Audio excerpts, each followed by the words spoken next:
there's so much behind that fight.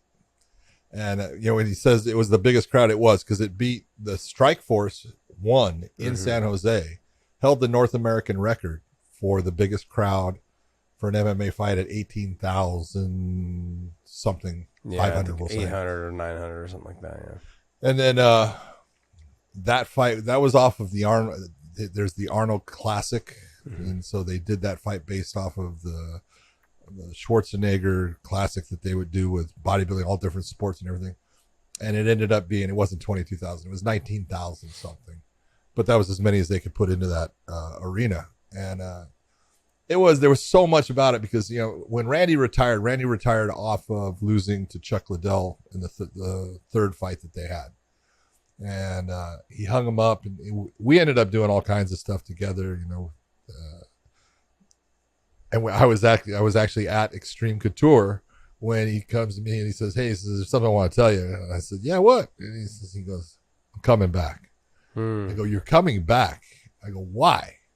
And at the time he was 43, and he said, he goes, just, I was asked about it, and then I thought about it. He says, I think I can beat the champ.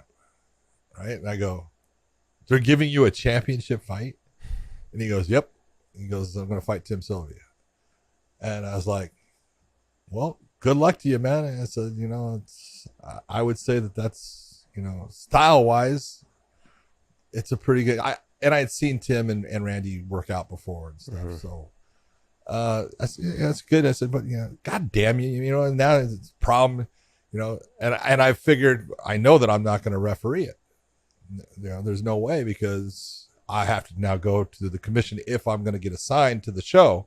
So I get assigned to the show, and I tell, there's Bernie Profato was the executive officer at the time. And I tell him, I say, "Hey, Bernie, so I said, when Randy retired, I've done a lot of stuff. We got on motorcycle rides. We do GI Foundation things together and stuff." I said, recuse me from that fight. I said, I can't do that fight. Yes. He goes, "Oh, okay. All right." He says, "I'll make sure that you're not going to do that fight." And probably a week later, I get a call from Bernie. And he says, "Hey," he says, "I need to talk to you." And I said, "Yeah, what?" And he says, "Well, I got a little bit of an issue." And I'm thinking, what's the issue? I told you, that, don't put me on the fights, what's going through my head. And I said, "Yeah, what's the issue?" And he says, "Well," he says, "I'm talking to Tim Sylvia's people, and they want you to referee that fight." Right? And I said, "Look, I don't have a problem refereeing the fight." I go, "If you want to put me on it," I said, I just had to tell you. I said, "Look, I figured out long ago, Randy Couture doesn't need me to help him win a fight, neither does Tim Sylvia. They can do that just fine on their own. I'll be as fair as I can be." I go, "But you needed to know." And he goes, "All right, let me think about this." And the next thing I know, I'm going to referee that fight. So I was like, all right. But it was a cool fight. Randy came out, if you remember. Yep, dropped him in the first.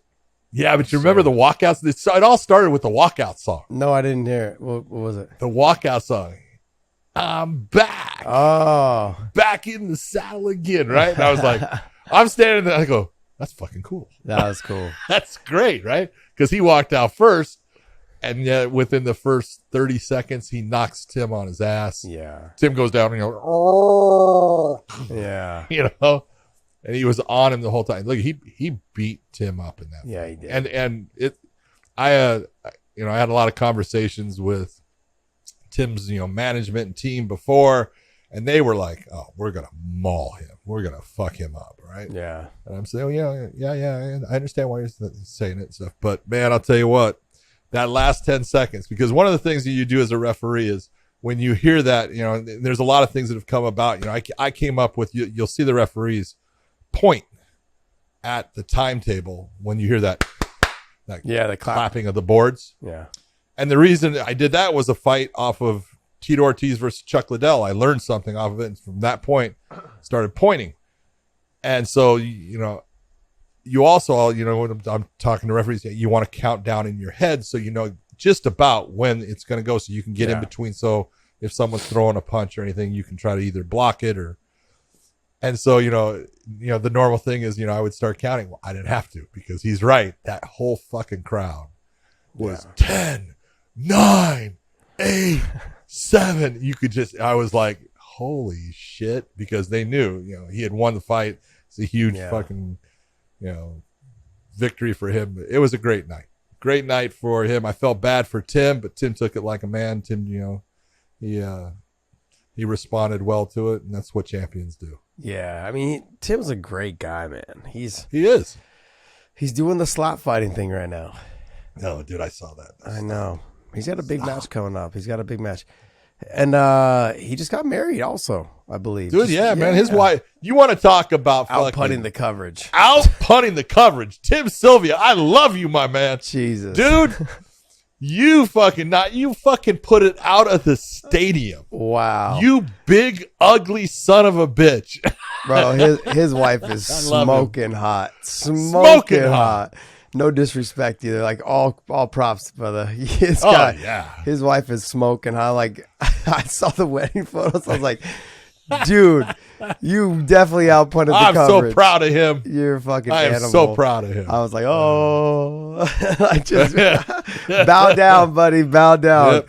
Good for him. This is when Josh is always talking about, oh, look at my jawline. Look how good it don't fucking matter, dude. Doesn't mean shit. This guy, man. He's insane. That's fucking great.